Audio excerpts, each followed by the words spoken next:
In this module, the readings are going to focus on another concept in time travel literature, which is breaking down the idea or the construct of time as something that is non-linear. So these will be some really interesting stories that you'll be learning how these characters sort of live with the knowledge of events that don't necessarily focus on a cause and effect timeline, that one instance to the next, or 1 second to the next, day to the next, etc. Follow in a series of progressive events. It's really going to be more focused on this idea that the characters have a knowledge of events both past, present, and future.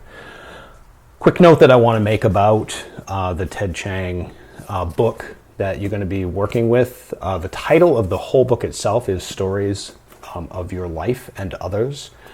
There's a little bit of confusion that can come from this because the piece that I'm having you read in here, which is actually a novella or a short novel, is called Story of Your Life. So make sure that you are aware of that. If you go to the table of contents, you'll see a number of stories that he has within this one collection. You're only going to be focusing your attention on the piece that is called Story of Your Life. So you don't need to read the entire book, just that one piece.